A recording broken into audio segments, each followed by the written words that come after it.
Rock city AG சபை வழங்கும்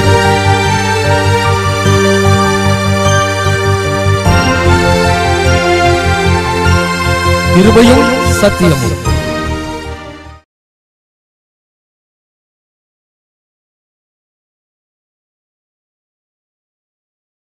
ஓசியாவின் புத்தகம் 14ஆம் அதிகாரம் 5ஆம் வசனம். நான் இஸ்ரவேலுக்கு பனியைப் போல் இருப்பேன், அவன் லீலி புஷ்பத்தைப் போல் மலருவான், லீபனோனைப் போல் வேரூன்றி நிற்பான். நான் இஸ்ரவேலுக்கு பனியைப் போல் இருப்பேன், அவன் லீலி புஷ்பத்தைப் போல் மலருவான், லீபனோனைப் போல் அவன் வேரூன்றி நிற்பான். நம்முடைய வாழ்க்கையிலே தேவன் லீபனோனைப் போல வேரூன்ற செய்வார். பனியைப் போல அவர் நமக்கு இருக்கும்போது நம்ம வாழ்க்கை என்னெல்லாம் ஆசீர்வதிக்கப்படும். இதைத்தான் நான் தொடர்ச்சியாக பார்த்து கொண்டு இருக்கிறோம். தேவன் நம்முடைய வாழ்க்கையிலே பனியைப் போல இருக்கும்போது ஸ்தோத்திரம் வேரூன்றி நிற்க பண்ணுவாராம், உறுதியாய் நிற்க பண்ணுவார். வேர் ஸ்தோத்திரம் நிறைய பாதுகாப்பாக இருக்குது. வேரூன்றப்பட்ட மரங்கள் தான் உறுதியாக இருக்கும். வேர் விடாதது நிலைத்திருக்காது. அதுக்கு ஒரு வசனம் வாசிக்கணும்னா மத்தேயு 13ஆம் அதிகாரம் 21ஆம் வசனத்தை வாசிக்கும் போது, ஆகிலும் தனக்குள்ளே வேர் இல்லாதவனாய் கொஞ்ச காலம் மாத்திரம் நிலைத்திருப்பான். முந்தின வசனம் யாரை குறித்து சொல்லப்பட்டிருக்கிறது? கற்பாறை இடங்களில் விதைக்கப்பட்டவன், கற்பாறையான இடங்களில் விதைக்கப்பட்டவன், வசனத்தை கேட்டு உடனே அதை சந்தோஷத்தோட ஏற்றுக்கொள்ளுகிறவன். எடுத்த உடனே ஒரு உற்சாகம் வரும், ஒரு எமோஷனல் வரும், சந்தோஷத்தோட ஏற்றுக்கொள்வான். ஏற்றுக்கொள்றதுலாம் குறை கிடையாது, வசனத்தை கேட்கறதுலையும் குறை கிடையாது. நல்ல வசனத்தை கேட்கிற அனுபவம், அதை ஏற்றுக்கொள்வதிலும் நல்ல ஒரு நிலைமை. அடுத்தபடியாக ஆகிலும் தனக்குள்ளே வேர் இல்லாதபடினால் அவன் வசனத்துல என்ன செய்ய முடியலையா? வேர் ஊன்றாதபடினால் கொஞ்ச காலம் மாத்திரம் நிலைத்திருப்பான். வசனத்து நிமித்தம் உபத்திரவமும் துன்பமும் உண்டான உடனே இடரல் அடைவான். ஸ்தோத்திரம். அப்போ இந்த வேர் கொள்ளுகிற அனுபவம் இருந்தால்தான் அதுல ஆசீர்வாதம். இன்னைக்கு ஆண்டவர் நம்மை வேர் கொள்ள வேண்டும் என்று விரும்புகிறார். தேவ பிள்ளைகள் ஆழமாய் வேர் கொள்ள வேண்டும். வேர் கொள்ளாதவங்க கற்பாறையில் விதைக்கப்பட்டவர்களை போல. இயேசு 4 பகுதியில் விதைக்கப்பட்டதை சொல்லுகிறார். ஒருத்தன் விதைக்கிறவன் புறப்படுகிறான். வழியருகே சில விதைகள் விதைக்கப்பட்டது. வழியருகே விதைக்கப்பட்ட விதைகள் ஸ்தோத்திரம் அது என்ன ஆகும்? ஆட்கள்லாம் மிதிச்சு அது பலன் கொடுக்காம போயிடுச்சு. சில விதைகள் முள்ளுள்ள இடங்களிலே விதைக்கப்படுது, அதுவும் வளருது. அந்த நெருக்கம், உலக கவலை, சிற்றின்பம், மயக்கம், உலக பிரச்சனையிலே யோசித்துட்டு போயிட்டு இருந்தோம்னா ஆவிக்குரிய ஜீவியத்திலே நாம் வேர்கொள்ள முடியாது. அதனால நாம் கவனம் செலுத்தக்கூடாத நிறைய பகுதிகள் இருக்கு. அவ்வப்போது அவைகளெல்லாம் நெருக்கும். அதனால நாம் விடுவித்து கொள்ள வேண்டும். நாம் சிக்கி கொள்ளுகிறவர்களா இருக்கக்கூடாது, தப்பி கொள்ளுகிறவர்களா இருக்க வேண்டும். அடுத்தது கற்பாறையில் உள்ள விதைக்கப்பட்ட விதை. அப்போ அதுவும் நல்லா வசனத்தை கேட்குற ஒரு அனுபவம். வசனத்தை அதை கை கொள்ள முடியல, வேர் கொள்ளும் போது பிரச்சனை வந்துடுது, நடைமுறைப்படுத்தும் போது பிரச்சனை வந்துடுது. கேட்கறதுல மாத்திரம் உற்சாகம், செயல்படுத்த முடியல. இப்போ வெறுமனே கேட்டு என்ன பிரயோஜனம்? நாம் கேட்கிறவைகளை செயல்படுத்த வேண்டும். நாம் ஏன் கேட்கிறோம்? தேவனுடைய வார்த்தைகளை எதனால் கேட்கிறோம்? செயல்படுத்துவதற்காக. ஒவ்வொரு தேவனுடைய வார்த்தைக்குள்ளும் ஆசீர்வாதங்கள் இருக்கிறது. தேவனுடைய ஒவ்வொரு ஆசீர்வாதங்களுக்கும் சில நிபந்தனைகள் இருக்கிறது. இப்போ அந்த வார்த்தைகளை கேட்க கேட்க நாம் பலன் கொடுக்கிறவர்களா இருப்போம். ஆனால் இங்கே கர்த்தர் நம்முடைய வாழ்க்கையில பனியை போல் இருக்கும்போது அவன் வேர் ஊன்றுவான் என்று வேதம் சொல்கிறது. ஸ்தோத்திரம். என் கிளைகளில் இரவு முழுவதும் பனி இருந்தது. இப்போ பாருங்க, நம்முடைய வாழ்க்கையில எப்பொழுதும் தேவன் நம்மை நிரப்பிக்கொண்டே இருக்க வேண்டும். எப்பொழுதும் பரிசுத்தத்திலே நாம் நிரம்பிக் கொண்டே இருக்கணும். 2 ராஜாக்களின் புத்தகம் 19ஆம் அதிகாரம் 30ஆம் வசனத்தை வாசிக்க நாம் கேட்கும்போது, யூதா வம்சத்தாரை குறித்து சொல்லப்பட்டிருக்கிறது. தப்பி மீந்திருக்கிறவர்கள் மறுபடியும் கீழே வேர் பற்றி மேலே கனி கொடுப்பார்கள். மறுபடியும் கீழே வேர் பற்றி, வேர் விட்டாதான் என்ன செய்வாங்களாம்? கனி கொடுக்கிறவங்களா மாறுவாங்க. ஸ்தோத்திரம். நம்ம வாழ்க்கையில வேர் விட்ட நிலைமை இருக்கணும். வேர் எந்த அளவுக்கு போயிருக்கோ அந்த அளவுக்கு தான் செடி வளரும். ஸ்தோத்திரம். ஒரு செடியை வேற வெட்டிட்டா என்ன ஆகும்? அது வளர முடியாது. நம்ம எல்லாருடைய வாழ்க்கையில வேர் விடுகிறவர்களாய் கர்த்தர் நமக்கு அந்த கிருபைகளை தருவாராக. அல்லேலூயா. ஒரு செடி வச்சிருக்கோம் பாருங்க. இப்போ அதுல வேர் இருக்குது. இந்த வேர் கொஞ்சம் கொஞ்சம் டேமேஜ் ஆயிருக்கு. இந்த வேர் இல்லைன்னா இப்போ கொஞ்ச நேரத்துக்குள்ள அது கொஞ்சம் வாடின மாதிரி இருக்கு. கொஞ்ச நேரம் தான். ஸ்தோத்திரம். ஒரு 20 நிமிஷத்துக்கு முன்னால தான் இதை பிடுங்கினது. ஆனால் அதுக்குள்ளே என்ன செய்ய ஆரம்பிச்சிருச்சு? அது பூமியில வேர் விடாதனால வாடி போச்சு. இது நிறைய பேர் வாழ்க்கை இப்படிதான் இருக்குது. அப்ப கற்பாறையில விதைக்கப்பட்ட விதையை பத்தி சொல்லப்பட்டிருக்கு. அது வேர் விடாததுனால அது என்ன செய்ய, பலன் கொடாமல் போய்விட்டது. அப்ப அந்த வேர் ஸ்தோத்திரம், இந்த செடி இருக்குதுன்னா இந்த செடியினுடைய ஸ்தோத்திரம் இந்த அடிப்பகுதி இது, அது நமக்கு பூமியில கண்களுக்கு தெரியுமா? செடி தரையில இருக்கும்போது தெரியாது. எதுதான் தெரியும்? அந்த வளர்றதான் தெரியும். இதே போல நம்ம எல்லாருடைய வாழ்க்கையிலும் அந்த வேர் விடுகிற பகுதின்னு ஒன்று இருக்கு. இதெல்லாம் பாருங்க ஸ்தோத்திரம், பூச்சி வேர் மாதிரி இருக்குது. இது ஒன்று இருக்கு, தாய் வேர் இல்லைன்னா ஆணி வேர் அப்படிம்பாங்க. இந்த வேர் எவ்வளவு உறுதியா நிற்குதோ அதுதான் இந்த செடியையே என்ன செய்யுது, உறுதியா நிற்க வைக்குது. இதே போல நம்ம எல்லாருடைய வாழ்க்கையிலும் வேர் விட்டவர்களா இருக்க வேண்டும். கற்பாறையில் உள்ளவங்களுக்கு வேர் விட முடியாது. விரும்புவாங்க, வசனத்தை கேட்பாங்க, அவங்களால அதை என்ன செய்ய முடியாது, செய்ய முடியாது. எனவே வேர் விட்டவர்களா இருக்க வேண்டும். அப்போ இந்த செடி எந்த அளவுக்கு ஆழமா வேர் விடுதோ அந்த அளவுக்கு அதுல பெரிய ஆசீர்வாதம், அது உறுதியா நிற்கும். இது கொஞ்சம் தான் வளர்ந்துருக்கு. இன்னும் சில மரங்கள்லாம் பாருங்க, அது ரொம்ப ஆழமா தூரமா போய் சோத்திரம் பெரிய பெரிய கட்டடத்தையே உடைச்சி நிற்கிறோம். ஏன்னா அதுக்கு மரத்துக்கு என்ன அவசியம்னா, எப்படியாவது நான் என்ன செய்யணும், வளரணும், வேர் விடுறதுல கவனம் செலுத்தணும். இதே போலத்தான் நம்ம வேர் கொள்வதில் உறுதியா இருக்க வேண்டும். ஜெபத்திலே ஆழமாய் வேர் விட வேண்டும். தேவனை ஆராதிப்பதிலே உறுதியா இருக்க வேண்டும். ஸ்தோத்திரம், தேவனுக்கும் நமக்கும் உள்ள உறவு அது ஆழமா இருக்க வேண்டும். இந்த செடியில் உள்ள வேர் எதை பிடிச்சுக்கிடுது, பூமியை பிடித்துக் கொள்ளுது. அடுத்தது, இந்த வேர்னால என்ன பெனிஃபிட் சொல்லுங்க? அந்த செடிக்கு தேவையான சத்த பூரா இது கொண்டு வந்துருது. அடுத்தது, இந்த செடிக்கு தேவையான தண்ணீரெல்லாம் உறிஞ்சி கொண்டு வந்துருது. ஸ்தோத்திரம், வேற மட்டும் வெட்டிட்டு நாளைக்கு தொங்க விட்டா இது என்ன ஆகும், அடுத்த நாள் அடுப்புல எரிக்கிறதுக்கு தான் உதவும். இதே போலத்தான் ஒரு தேவ பிள்ளை தேவனோடு உள்ள உறவுல சரியா இருக்கணும். அதுவும் ஊழியக்காரங்களாம் ரொம்ப ஆழமான உறுதியில இருக்கணும். ஆண்டவரோடு உள்ள வலுவான உறவு தேவை. சும்மா அப்படி மேலோட்டமா சொசரன்னு உட்கார்ந்துட்டு இருக்க கூடாது. ஆழமான வலுவான உறவிலே நாம் வளர வேண்டியது அவசியமா இருக்கிறது. இப்போ இந்த கீழே வேர்பட்டினதுக்கு அப்புறம் தான் மேல என்ன செய்ய முடியுமா, கனி கொடுக்க முடியும். இப்போ இதுல கனி இருக்குதா? கனி இருக்குதான்னு பாருங்க. இல்லை, ஆனா என்ன இருக்குது, கொஞ்சம் பூக்கள் இருக்கிறது. புஷ்பத்தை போல் செழிப்பாய். ஸ்தோத்திரம், பூ இருக்கிறதுனால உங்களுக்கு பார்க்கும்போது என்ன தோணுது, ஒரு சந்தோஷமா இருக்கு. ஸ்தோத்திரம், ஆண்டவர் நம்ம வாழ்க்கையை மலர பண்ணுவேன்னு சொல்லியிருக்கிறார். இதை கனி கொடுக்கிற அனுபவத்துக்குள்ளே கத்தர் கொண்டு வருவார். இப்போ நம்ம கனி கொடுக்கணும்னு நினைச்சுக்கிட்டு இருக்க வேண்டாம், நம்ம பூ பூக்கணும்னு நினைக்க வேண்டாம். வேர்பற்றதுல கவனம் செலுத்தினாலே தன்னால இதெல்லாம் வளர ஆரம்பிச்சிடும். அல்லேலூயா. இனிமே நம்ம கவனத்துல எதுல வைக்கணும், வேர் கொள்ளுவதிலே. ஸ்தோத்திரம். இப்போ தேவ பிள்ளைகளை கத்தர் வேர் கொள்ள வைக்கிறார். வேர் கொள்றது வெளியே தெரியாது, அது வெளியில தெரியாது. சிலர் எதை விரும்புவாங்கன்னா இந்த இலை மாதிரி இருக்க விரும்புவாங்க. இது என்ன தெரியும், வெளியில தெரியும். சிலர் செய்யற வேலைகள், சிலர் செய்யற ஜபங்கள், சிலர் செய்யற ஊழியங்கள் 4 பேருக்கு தெரிகிற மாதிரி இருந்தா செய்வாங்க, இந்த வேலையை செய்ய மாட்டாங்க. இது யாருக்கு தெரியும்னா தேவனுக்கு தெரியும். அல்லேலூயா. பரலோகத்தில் இதுக்கு தான் பலன் இருக்கும். நீங்க வெளியில தெரியும்படி எதையும் செய்ய நினைக்க வேண்டாம், அது கொஞ்ச நாள்ல வாடி போயிடும், அடுத்த ஒரு இலையா உதிர்ந்து போயிடும். அதனால நம்ம செய்யற காரியங்களுக்கு தேவன் பலன்களை கொடுப்பார், பிரதி பலன்களை கொடுக்க போகிறார். இதை உணர்ந்து நாம் ஒவ்வொருவரும் வேர் கொள்ள வேண்டும். அப்ப கீழே வேர் பற்றி மேலே என்ன செய்வார்களாம், கனி கொடுக்கிறவர்களாய் மாறுவார்கள். இப்ப எத்தனை பேர் கனி கொடுக்கிறவர்களாய் இருக்க விரும்புறீங்க? அப்ப கனி கொடுக்கிறவர்களாய் மாற வேண்டும் என்றால் நாம் வேர் கொள்ளுவதில் கவனம் செலுத்த வேண்டும். எனவே நாம் தேவ பிள்ளைகள் முதலாவது தேவனோடு உள்ள உறவுலே கவனம் செலுத்த வேண்டும். தனிப்பட்ட ஜெபத்திலே கவனம் செலுத்த வேண்டும். குடும்ப ஜெபத்திலே கவனம் செலுத்த வேண்டும். அதிகாலை ஜெபத்திலே கவனம் செலுத்த வேண்டும். இரவு ஜெபத்திலே கவனம் செலுத்த வேண்டும். இந்த வேர் இல்லாததெல்லாம் பாருங்க, கொஞ்ச காலம் நிற்கும், பின்னால நிற்க முடியாது. அதனால தான் நம்ம எல்லாத்துலேயும் ஒழுங்கு சொல்றோம். ஊழியங்கள்ல முன்னணியில் நிற்கிறவங்க ஜெபங்களுக்கு வர்றீங்களா, ஜெபத்துக்கு வராம இலை மாதிரி நின்னீங்கன்னா கொஞ்ச நேரத்தில் என்ன ஆயிரும், வாடி போயிடும். அப்புறம் ஒன்னொன்னா பிஞ்சு கடைசியில் போயிடும். சோதரம் குச்சி தான் இருக்கும். அதனால வேர் கொள்றதுல கவனம் செலுத்தணும். நீதிமொழிகள் 12ஆம் அதிகாரம் 3ஆம் வசனத்தை வாசிக்கும் போது, துன்மார்க்கத்தினால் மனுஷன் நிலைவரப்படான், துன்மார்க்கத்தினால் மனுஷன் நிலைவரப்படான், நீதிமான்களுடைய வேரோ அசையாது, நீதிமான்களுடைய வேரோ அசையாது.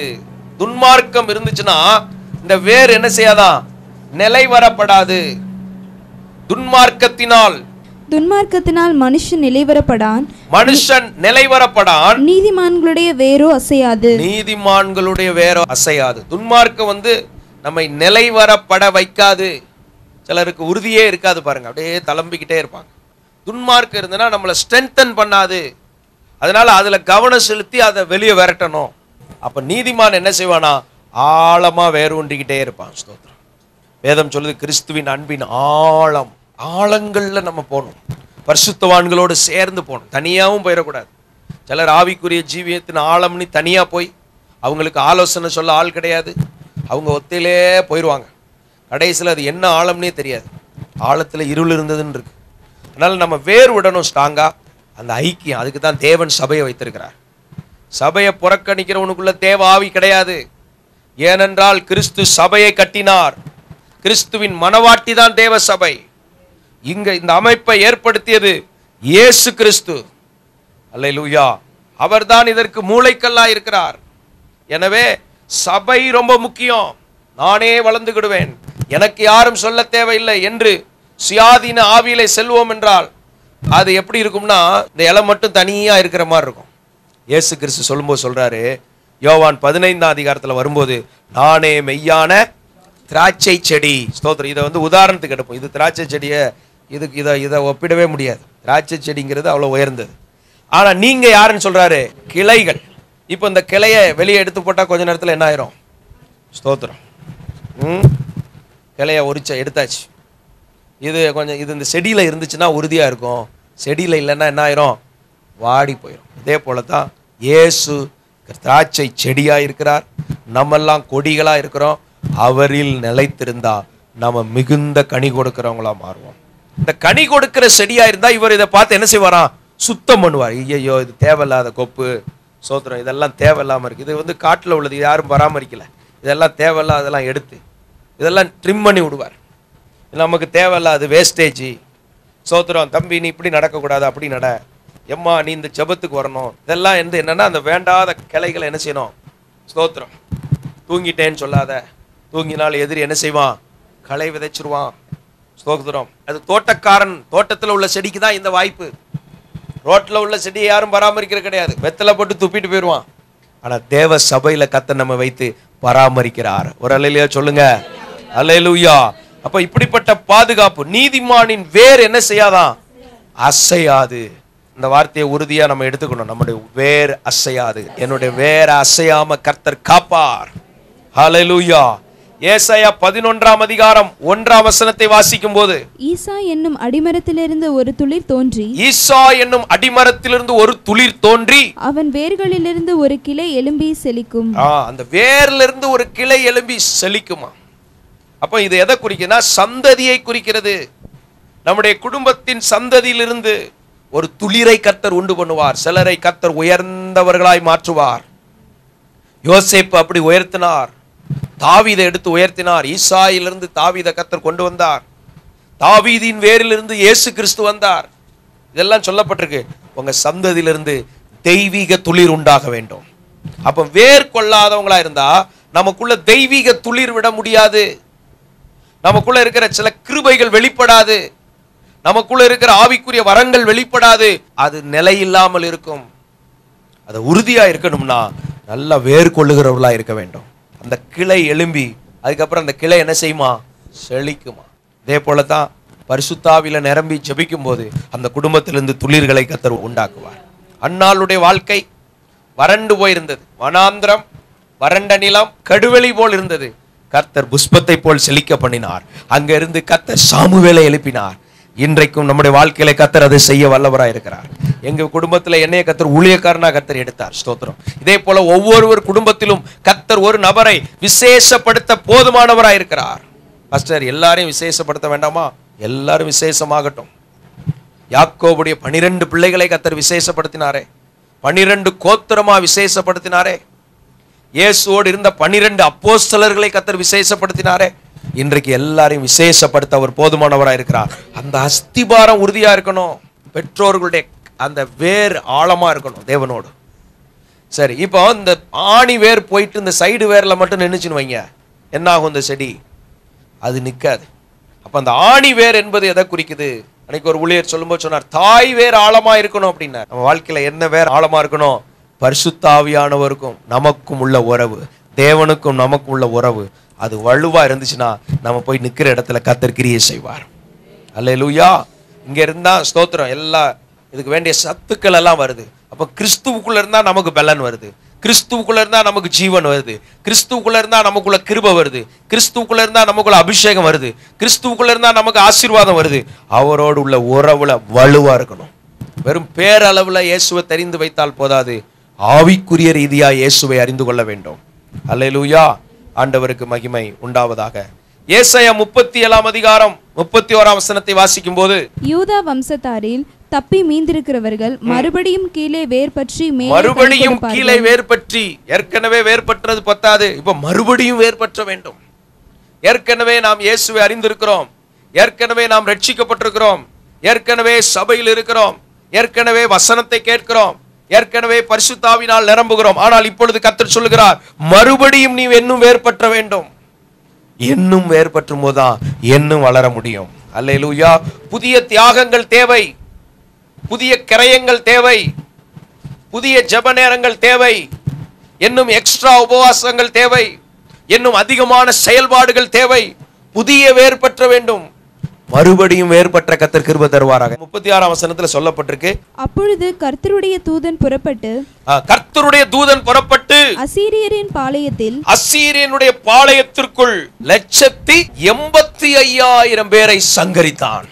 அல்லேலூயா. 1,85,000 பேரை அதம் பண்றதுக்கு எத்தனை பேர் போதும்? ஒரு தூதன். இன்றைக்கு நம்ம வாழ்க்கைக்கு விரோதமா எத்தனை லட்சக்கணக்கில் அந்தகாரங்கள் இருந்தாலும் கர்த்தர் ஒரு தூதனை அனுப்ப போதுமானவராய் இருக்கிறார். கர்த்தர் வார்த்தை கொடுத்திருக்கிறார் அல்லவா, மறுபடியும் வேறுபற்றுவாய். அடுத்த லெவல்ல நாம் வேறுபற்றுவதற்கு கர்த்தருடைய பலமுள்ள தூதர்களை கர்த்தர் அனுப்புவார். எல்லாம் இந்த செயல் நம்முடைய வாழ்க்கையில இன்றைக்கு நடப்பதா. அப்ப வேறுபற்றுகிற நிலைமை என்றால் என்ன? மறுபடியும் வேறுபற்றும்னா அவ்வளோ தடை. 1,85,000 தடையோடு எப்படி நீங்கள் வாழ்ந்தீர்கள்? 1,85,000 பிரச்சனைகளோடு எப்படி வாழ்ந்தீர்கள்? 1,85,000 எப்படி ஒரு மனிதனால் மேற்கொள்ள முடியும்? 10 தலைமுறை வந்தாலும் மேற்கொள்ள முடியாதே. ஆனால் ஒரே நாளில் கர்த்தர் அதில் விடுதலை கொடுக்கிறார். ஸ்தோத்திரம். மனிதரால் கூடாதுதான், ஆனால் தேவனால் எல்லாம் கூடும். நான் மறுபடியும் வேறுபற்றுவேன். அல்லேலூயா. இன்னைக்கு இந்த வார்த்தையை கேட்கிற நம்மை நோக்கி நற்செய்திகளை கர்த்தர் அனுப்புகிறார். இஸ்ரவேல் ஜனங்களை வழி நடத்தி போனது ஒரு தூதன். ஸ்தோத்திரம். என் தூதனை நான் அனுப்புவேன். என் தூதனானவர் ஸ்தோத்திரம் இயேசு கிறிஸ்துவுக்கு அடையாளமா இருக்குது. அவர் தான் நடத்துறாரு. எகிப்துல இருந்து கானான் வரைக்கும் யாரும் அவங்களை சேதப்படுத்த முடியாதபடி முன்னும் பின்னும் பாதுகாத்து வழி நடத்தி கொண்டே போகிறார். எவ்வளவாய் கர்த்தர் நம்மை பாதுகாக்கிறார். ஓ அல்லேலூயா. தேவனுடைய பாதுகாப்புக்காய் கர்த்தருக்கு ஸ்தோத்திரம். தேவனுடைய சம்பூர்ண பாதுகாப்புகளுக்காய் ஸ்தோத்திரம். ரோமர் 11 அதிகாரம் 16 வசனம். மேலும் முதற் பலனாகிய மாவானது பரிசுத்தமாயிருந்தால், முதற் பலனான மாவானது பரிசுத்தமாயிருந்தால் பிசைந்த மா முழுவதும் பரிசுத்தமாயிருக்கும். ஆமா, அந்த ஒரு பாத்திரத்திலிருந்து மாவு எடுக்கிறீங்க, அது சரியா இருந்தா அதை எடுத்து பிசைந்து அதை இல்லைன்னா அதை ரெடி பண்ணும்போது அந்த மாவு எப்படிதான் இருக்கும்? சரியா இருக்கும். அடுத்தது, வேரானது பரிசுத்தமாயிருந்தால், வேரானது பரிசுத்தமாயிருந்தால் கிளைகளும் பரிசுத்தமா இருக்கு. இந்த வேர்ல என்ன தன்மை இருக்குதோ, கசப்பு தன்மை இருந்தா அது இந்த செடிக்குள்ள போயிடும். இந்த வேர்ல இனிப்பு தன்மை இருந்தா அது செடிக்குள்ள போயிடும். சரியா? ஸ்தோத்திரம். இந்த வேர் எப்படி இருக்கு? சீனிக்கிழங்கு அப்படிங்கிறாங்க, அது இனிப்பா இருக்குது. அது அப்படியே பீட்ரூட் அப்படிங்கிறாங்க. அந்த தன்மையை பார்த்தீங்களா? அந்த ரூட்ல ஸ்தோத்திரம். கேரட் எல்லாம் பூமிக்கு அடியில விளையுது பாருங்க. அந்த தன்மை தான் அந்த செடிக்குள்ள வளருது. ஆனா இந்த வேர் இப்ப எங்க தேவனோடு உறவுல இருந்தா அவருடைய ஆசீர்வாதம், அவருடைய புத்தி, அவருடைய சிந்தை, அவருடைய ஆவி, அவருடைய செயல் எல்லாம் உள்ள வரும். பேயோட தொடர்பு இருந்தா என்ன ஆகும்? பேயனா மாறிடுவோம். அதனால நம்ம ரொம்ப கவனமா கவனிக்கணும். தேவனோடு உள்ள உறவுல வலுவாய் நிற்க கர்த்தர் கிருபை தருவாராக. அடுத்தது ரோமர் 11 அதிகாரம் 18 வசனத்தை வாசிக்கும் போது, நீ அந்த கிளைகளுக்கு விரோதமாய் பெருமை பாராட்டாதே. நீர் இந்த கிளைகளுக்கு விரோதமாய் என்ன செய்யக்கூடாதான்? பெருமை பாராட்டாதே. பெருமை பாராட்டுவாய் ஆனால் நீ வேரை சுமக்காமல் வேர் உன்னை சுமக்கிறதென்று வேர் உன்னை சுமக்க. அடுத்து இந்த வேரை பத்தி சொல்லும் போது, இந்த செடி வேரை சுமக்குதா, இந்த வேர் செடியை சுமக்குதா? வேர் தான் செடியை சுமக்குது. எனவே நம்ம வேர் எந்த அளவுக்கு விடுறோமோ அதை வச்சுதான் மேல எழும்ப முடியும். எந்த அளவுக்கு ஆவியில வளர்றோமோ, எந்த அளவுக்கு உள்ளான மனுஷன்ல வளர்றோமோ அந்த அடிப்படையில தான் வெளியிலேயும் வளர முடியுமே தவிர, ஸ்தோத்திரம், இந்த வேறு ஒரு மாதிரி சரியில்லை, வேறு உடைஞ்சு போச்சுன்னா மொத்த செடியும் போயிடும். எனவே இன்னைக்கு கவனம் செலுத்த வேண்டியது எதுல? வேறு கொள்வதில். கர்த்தர் கிருபை தரும். எதுல வேறு விடுறோம்? ஒரு சில காரியங்களை நம்ம பார்ப்போம். எபேசியர் 3:17 வாசிக்கும் போது, விசுவாசத்தினாலே கிறிஸ்து உங்கள் இருதயங்களில் வாசமாய் இருக்கவும். நம்ம விசுவாசத்தினால அவர் நமக்குள்ளதான் இருக்கிறார், கிறிஸ்து எனக்குள்ளதான் இருக்கிறார். அடுத்தது, நீங்கள் அன்பிலே வேரூன்றி. நீங்கள் அன்பிலே வேரூன்றி. எதுல வேரூன்றணுமா? அன்பே பிரதானம். அன்புல வளர்ந்துகிட்டே இருக்கணும். அன்புனா என்ன? ஸ்தோத்திரம். சுயம்னா என்ன? ரெண்டுக்கும் ஒவ்வொரு கருத்துல ஒரே வார்த்தையில பதில் சொல்லணும். அன்புனா என்னன்னா, எந்த பிரதிபலன் எதிர்பாராமல் அது ஹெல்ப் பண்ணிக்கிட்டே இருக்கும். எந்த பிரதிபலன் எதிர்பார்க்காம என்ன செய்யும்? உதவி செஞ்சுக்கிட்டே இருக்கும். ஒருத்தங்க தீமை செஞ்சாலும் நம்ம நன்மை தான் செஞ்சுக்கிட்டு இருப்போம். ஒருத்தங்க நம்மளை பழிச்சு பேசினாலும் நம்ம வாயிலிருந்து அவங்கள பத்தி பழிச்சு பேச வராது. ஒருத்தர் நம்ம விரோதமா இருந்தாலும் அனம்மா அவங்களுக்கு சாதகமா தான் இருப்பீங்க. அப்ப அந்த மாதிரி பிரதிபலன் எதிர்பாராமலே செயல்படுவதுதான் அன்பு. இயேசு கிறிஸ்து நமக்காக ஜீவனை கொடுத்தார். நம்ம எல்லாம் நல்லவங்கன்னு சொல்லி ஜீவனை கொடுக்கல, நாம் பாவிகளா இருக்கையில் அவர் நமக்காக ஜீவனை கொடுத்தார். அதுதான் அன்பு. அடுத்து சுயநலம்னா என்னன்னா, எது எப்படி போனாலும் சரி, என் கதை நடக்கட்டும், கொண்டா, எனக்கு கொண்டா, எனக்கு அதை கொடுத்துரு, தன்னுடைய காரியத்தை மட்டுமே பார்த்து கொண்டு இருக்கும். அதுக்கு பேர் தான் என்னது? சுயநலம். ஸ்தோத்திரம். அதனால அன்பிலே வேர் உண்ட வேண்டும். தேவன் மேல் இருக்கிற அன்பிலே வேர் கொண்டவர்களாய் நாம் இருக்க வேண்டும். அன்பிலே நாம் வளர வேண்டியது அவசியமா இருக்கிறது. அன்புள்ளவர்களாய் வாழ கர்த்தர் கிருபை தருவாராக. அன்பு கூறுவேன் இன்னும் அதிகமாய். ஆண்டவர் சபையை பார்த்து சொல்றார், எல்லாம் கரெக்டா இருக்குப்பா, அன்பில்லையா உனக்கு? வெளிப்படுத்தல் 2:4 வாசிக்கும் போது, ஆனாலும் நீ ஆதியில் கொண்டிருந்த அன்பை விட்டாய் என்று. ஆதியிலே கொண்டிருந்த அன்பு இல்ல. இன்னைக்கு நிறைய குடும்பம் எல்லாம் இருக்கு, ஆனா அன்பு இல்லையே. அன்பு தாழ்ச்சி வராமல் கர்த்தர் காப்பாராக. அது அந்த அன்பு எப்படின்னா, முதல்ல தேவனுக்கு நமக்குள்ள அன்பை வலுப்படுத்தி கொண்டே இருக்கணும். கிறிஸ்து இல்லைன்னா நம்மளால வாழ முடியாது. ஆவியானவரால் தான் எல்லாம் நடக்குது. இந்த ரெண்டு காரியத்தை புரிந்து கொண்டா போதும், எல்லாமே புரிஞ்சிடும் உங்களுக்கு. கிறிஸ்து இல்லாம வாழ முடியாது, ஆவியானவர் இல்லாம எதுவும் நடக்காது. இப்ப அவரை சார்ந்தா தான் எனக்கு காரியம் நடக்கும். இந்த ரெண்டு ரகசியங்களை புரிந்து கொண்டா போதும், உங்க லைஃப் மாறும், உங்க குடும்பம் மாறும், ஊழியம் மாறும், நிலைமை மாறும், எதிர்காலம் மாறும். முழு உலகத்திலும் கர்த்தர் தம்முடைய திட்டத்தை நிறைவேற்ற போதுமானவராக இருக்கிறார். ஓ ஹல்லேலூயா. எனவே வலுவான உறவு உடையவர்களாக இருக்க கர்த்தர் கிருபை தருவாராக. ஸ்தோத்திரம். அன்பிலே வேர் உண்டணும். அன்பில்லாத பிரயாசம் என்ன? அன்பில்லாத செயல்பாடுகள் என்ன? அன்பில்லாத ஊழியம் என்ன? அன்பே பிரதானம். இன்னைக்கு எது இருக்கோ இல்லையோ, அன்பிலே வளர கர்த்தர் கிருபை தருவாராக. இந்த அன்பு எப்படி கிடைக்குதுன்னா, பரிசுத்த ஆவினாலே தேவ அன்பு நம்ம இருதயங்களில் ஊற்றப்பட்டிருக்குது. அடுத்தபடியாக ஸ்தோத்திரம், 1 தீமோத்தேயு 6:10, பண ஆசை எல்லா தீமைக்கும் வேறாய் இருக்கிறது. பண ஆசை எல்லா தீமைக்கும் என்ன இருக்குதான்? பணம் பணம் பணம் பணம் தேவை. பணத்து மேல என்ன வரக்கூடாது? ஆசை வந்துச்சுன்னா தீமைகள் எல்லாம் வந்துடும். பணம் 10 செய்யுங்கிறான். பணம் பாதாளம் வரை பாயும். பணம் கண்ணை மறைச்சிருமா? பணம் வந்த உடனே மற்றவங்க கண்ணுக்கு தெரியாது. அந்த பண ஆசை வேறு விடுமா? தீமைகள் எல்லாம் உள்ள வந்துருமா? வேறு விட ஆரம்பிச்சுன்னா எல்லா தீமையும் ஒன்று ஒன்றா வந்துடும். அதனால ஆண்டவர் நமக்கு என்ன தேவையோ அதெல்லாம் கொடுத்துக்கிட்டே இருப்பார். ஆனா எதை கொடுக்க கூடாதோ அதை தராமலும் இருப்பார். அதுக்காக கர்த்தருக்கு ஸ்தோத்திரம். அல்லேலூயா. அதுதான் ஆசீர்வாதம். காலங்கள் வரும், அன்னைக்கு கர்த்தர் சூழ்நிலைமை மாத்தி தருவார். அதற்குள்ள நம்மளை கர்த்தர் பயிற்சி கொடுத்துருவார். அல்லேலூயா. அடுத்தது பாருங்க, எபிரேயர் 12:15 வாசிக்கும் போது, ஒருவனும் தேவனுடைய கிருபையை இழந்து போகாத படிக்கும். ஒருவனும் தேவனுடைய கிருபையை இழந்து போகாத படிக்கு யாதொரு கசப்பான வேர் முளைத்தெழும்பி. கசப்பான வேரா? இந்த வேர் கசப்பாயிச்சுன்னா என்ன ஆயிருமா? கிருபையை இழந்துருவானா மனுஷன். கசப்பு உண்டாயிட்டுனா அவன் தேவனை தேட மாட்டான், ஜபிக்க மாட்டான், எல்லாத்துலயும். அப்படி ஒரு வேற வளர்ந்துடக்கூடாது. கசப்பு உள்ள வந்துடக்கூடாது. கசப்பான வேர் முளைத்தெழும்பி கலக்கம் உண்டாக்குகிறதுனால், கலக்கத்தை குழப்பத்தை பிரச்சனையை உண்டாக்கிறோம். எல்லா கசப்பு வெறுப்பெல்லாம் சிலுவையில இயேசு சுமந்துட்டார். யாரும் யார் மேலேயும் கசப்போடு இருக்கக்கூடாது. கசப்பு எல்லாரையும் மன்னிச்சிடணும். கணவன் மேல கசப்பு வருதா, நான் மன்னிக்கிறேன். மனைவி மேல கசப்பு வருதா, மன்னிக்கிறேன். சிம்பிள் வழி ஆண்டவர் சொல்லி கொடுத்துட்டார். எங்கள் கடனாளிகளுக்கு நாங்கள் மன்னிப்பது போல எங்கள் கடன்களை எங்களுக்கு மன்னியும். இயேசு சொல்லி கொடுக்கிறார்ல. இப்ப எதுல வேர் விடணும்? அன்புல வேற விடணும். கிறிஸ்துவின் ஆழங்கள்ல வேர் விடணும். தேவனோடு உள்ள உறவுல வேர் விடணும். எதுல வேர் விடக்கூடாது? பண ஆசைங்கிற வேர் உள்ள வந்துடக்கூடாது. கசப்பு என்கிற வேர் உள்ள வந்துடக்கூடாது. பிசாசோடு உள்ள உறவுங்கிற வேர் வந்துடக்கூடாது. தீமைங்கிற வேர் உள்ள வந்துடக்கூடாது. அடுத்தது, இந்த கொடி இந்த செடியோட என்ன செஞ்சிருக்கணும்? இணைஞ்சு இருந்தா தான் வளரும். செடியோட இணைஞ்சு இல்லைன்னா அது வளர முடியாது. கர்த்தர் இந்த கிருபைகளை நமக்கு தருவாராக. ஸ்தோத்திரம். வேர் பற்றின வாழ்க்கை, வேர் கொண்ட வாழ்க்கை, வேர்கள்ல உறுதியா இருக்க கர்த்தர் கிருபை செய்வாராக.